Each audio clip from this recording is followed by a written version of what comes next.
तो आज हम लोग स्टार्ट करेंगे झारखंड का स्वतंत्रता संग्राम।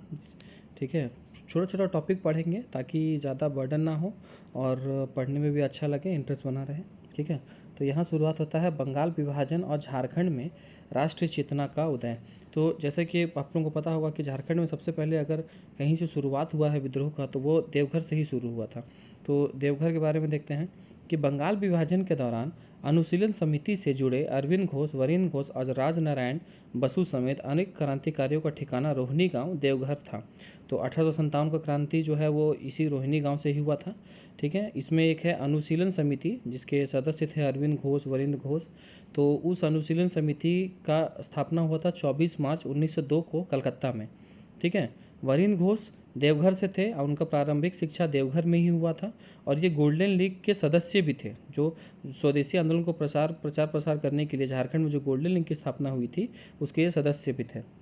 1908 में एक अलीपुर जो कि कलकत्ता में पड़ता है वहाँ बम कांड से जो भी जुड़ा हुआ बंगाली क्रांतिकारी था वो लोग देवघर में एक सिलेरबाड़ी नामक घर था, वहीं पर रहते थे। ठीक है, जहाँ पे वो बम बनाकर पास की पहाड़ियों में परीक्षण किया करते थे। 1915 में अरविंद घोष को गिरफ्तार कर लिया गया था उसी देवघर के सिलेरबाड़ी घर से ही, और वहाँ पे जब तलाशी लिया गया तो वहाँ से बहुत सारे क्रांतिकारी साहित्य बरामद हुए थे। ठीक है, अच्छा, इसमें एक बहुत बड़ा नाम आता है, एग्ज़ाम में क्वेश्चन भी पूछता है इसमें से कि सखाराम गणेश देउस्कर के बारे में। ये एक मराठा ब्राह्मण थे। ठीक है, लेकिन ये कहाँ रहते थे, तो ये देवघर के कर्रो गांव में रहते थे। ठीक है, और वहीं से रह के अपना बहुत सारा जो क्रांतिकारी लेखों के माध्यम से लोगों में जागरूकता फैलाते थे। तो इनका दो किताब बहुत फेमस है लिखा हुआ, एक देसेर कथा और एक तिलकर मुकदमा। ठीक है, अच्छा, तो इनका जो एक अपने समय के जो मतलब स्वामी विवेकानंद के भाई थे भूपेंद्र नाथ, जो कि महान स्वतंत्र सेनानी थे, वो गणेश सखाराम गणेश देउस्कर के शिष्य थे। ठीक है, देवघर में ही स्थित था एक आर मित्रा उच्च विद्यालय। तो उसके जो प्राचार्य थे शांति कुमार बख्शी, वो युवाओं को क्रांतिकारी प्रशिक्षण देते थे। ठीक है, इसमें एक इम्पॉर्टेंट है कि जब रोड्डा आर्म्स एक्ट केस में दुमका के दो व्यक्तियों को जिनका नाम था वैद्यनाथ विश्वास और हिम्मत सिंह, ठीक है, को अभियुक्त बनाया गया था। ठीक है, अब काकोरी षड्यंत्र केस आप सबको पता होगा, ट्रेन में जो लूटा गया था। ठीक है, 1925 की ये घटना है।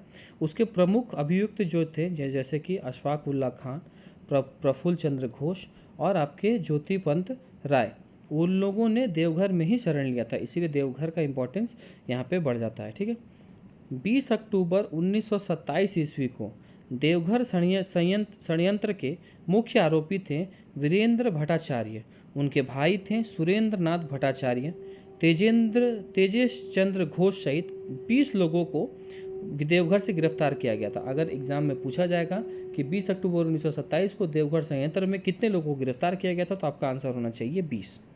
ठीक है, और वहाँ से जब तलाशी लिया गया था तो भारी मात्रा में क्रांतिकारी साहित्य तथा अवैध हथियार बरामद किए गए थे।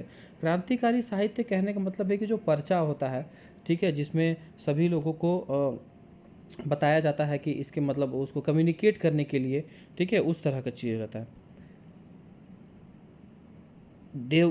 अच्छा, इसी दौरान दुमका में हेमेंद्र नाथ घोष जो थे वो क्रांतिकारियों को आर्थिक सहायता पहुंचाते थे। ठीक है, अब हम पढ़ते हैं गिरिडीह के बारे में। ठीक है, जनवरी 1913 ईस्वी को निर्मल चंद्र बनर्जी को क्रिप्टो राय द्वारा बंगाल से गिरिडीह लाया गया था और स्वाधीन भारत शीर्षक वाले क्रांतिकारी पर्चों को खंबे से चिपकाया गया था। ठीक है, तो इसमें क्वेश्चन पूछा जा सकता है कि ये जो स्वाधीन भारत शीर्षक वाले जो पर्चे थे, ठीक है, वो लाया कौन था, तो वो क्रिप्टो राय लाए थे। ठीक है, लेकिन उसको चिपकाया कौन था, तो वो निर्मल चंद्र बनर्जी उसको चिपकाए थे। ठीक है, अब गिरिडीह के ही अभरक खान के मालिक थे मनोरंजन गुहा, ठीक है, जिनको ठाकुर दा के नाम से भी जानते हैं, वो अपने आय का एक बहुत बड़ा हिस्सा जो था वो आपके क्रांतिकारी गतिविधियों को आर्थिक मदद पहुंचाने में करते थे। अब आते हैं हम लोग हजारीबाग के बारे में। तो हजारीबाग में आपको पता है कि कोलंबो कॉलेज है, 1899 में डबलिन यूनिवर्सिटी मिशन के द्वारा इसका स्थापना किया गया था। ठीक है, उसी में से एक विद्यार्थी थे जिनका नाम था राम विनोद सिंह। इनको हजारीबाग का जतिन बाघा कहा जाता था। तो उस समय 14 नवंबर 1918 ईस्वी को इनको गिरफ्तार कर लिया गया था, ये बोल के कि ये क्रांतिकारी गतिविधियों में संलग्न है, ठीक है, और इनको गिरफ्तार कर लिया गया था। उस समय के प्रमुख नेता जो हजारीबाग के ही बजरंग सहाय और कृष्ण वल्लभ सहाय ने इस गिरफ्तारी का विरोध किया था, ठीक है। अब हम लोग रांची में आते हैं। तो रांची में गणेश चंद्र घोष ने बंगाल विभाजन के दौरान क्रांतिकारियों का नेतृत्व किया था। जब बंगाल विभाजन हुआ था उस समय रांची में जो नेतृत्व किया था वो थे गणेश चंद्र घोष, ठीक है। हावड़ा में एक बेलूर मठ है, उससे संबंधित है क्रांतिकारी सचिंद्र कुमार सेन। अंग्रेज लोग इनको ढूंढ रहे थे, ये संदिग्ध थे, ठीक है, अंग्रेजों की नज़र में। वो डोरंडा में अपने पिता के यहाँ ठहरे हुए थे और अंग्रेजों के ही संदिग्ध हेमंत कुमार घोष नवंबर 1913 ईस्वी में रांची में पीएन बोस के यहाँ ठहरे थे। अब हम आते हैं सिंहभूम के बारे में, ठीक है। तो सिंहभूम में जो मेन जगह था वो था आपका जमशेदपुर और चाईबासा, जहाँ पे ढाका, मेमन सिंह और कलकत्ता के लोग जो क्रांतिकारी थे वो अक्सर यहीं पे आके क्रांतिकारी गतिविधियों का प्रचार प्रसार करते थे। तो एग्जाम में पूछेगा जाएगा कि बंगाल का या ढाका से जो क्रांतिकारी आते थे वो कहाँ पे ज़्यादातर उनका मतलब एक्टिव रहते थे, तो वो आंसर होगा आपका जमशेदपुर, उसके बाद होगा आपका चाईबासा, ठीक है। अच्छा, अब क्रांतिकारी दो दुर्गादास बनर्जी और सुरेंद्र कुमार राय, ये दोनों टाटा कंपनी में काम करते थे और सत्यरंजन एवं मोहिनी मोहन राय इनके सहयोगी थे, ठीक है। इसमें एक बहुत इंपॉर्टेंट क्वेश्चन आता है कि गिरीन्द्र नाथ मुखर्जी, ठीक है, ये भी एक टाटा कंपनी के एम्प्लॉय ही थे, लेकिन इनका नाम क्यों आता है, क्योंकि जब ये 1908 ईस्वी में न्यूयॉर्क से ये घोषणा किए थे कि रक्त रंजित क्रांति से ही भारत को स्वतंत्र कराया जा सकता है, इसीलिए इनका नाम बहुत इंपॉर्टेंट है कि एग्जाम में पूछेगा कि अगर रक्त रंजित क्रांति से, ठीक है, भारत को स्वतंत्र कराया जा सकता है, ये स्टेटमेंट किनका है, तो आपका आंसर होना चाहिए गिरीन्द्र नाथ मुखर्जी, ठीक है। और इनके भाई का नाम था अमरनाथ मुखर्जी, ठीक है। अब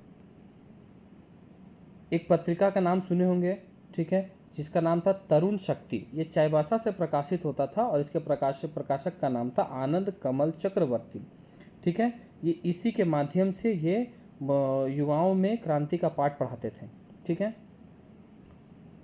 क्रांतिकारी सुधांशु रंजन बनर्जी अप्रैल 1916 ईस्वी में अलीपुर जेल से छूट के सिंहभूम के सोनुआ गांव में अपना ठिकाना बनाया था, हालांकि बाद में ये हजारीबाग चले गए थे, ठीक है। अब विविध एक दो क्वेश्चन अलग से है कि जैसे कि गया में राजनीतिक षड्यंत्र, ठीक है, सॉरी, राजनीतिक डकैती के मामले में 18 लोगों को गिरफ्तार किया गया, ठीक है। षड्यंत्र केस चलाया गया जिसमें पलामू का 2 व्यक्ति था जिसका नाम था परमनाथ मुखर्जी एवं गणेश प्रसाद वर्मा, ठीक है। और एक है कि जब उग्र राष्ट्रीयता लगभग मृत प्राय होने लगा था, इस अवस्था में यदु गोपाल मुखर्जी और बसावन सिंह छोटानागपुर क्षेत्र में रहकर इसे जीवित करने की कोशिश कर रहे थे। अगला टॉपिक इसके बाद अपलोड कर दिया जाएगा। Thank you.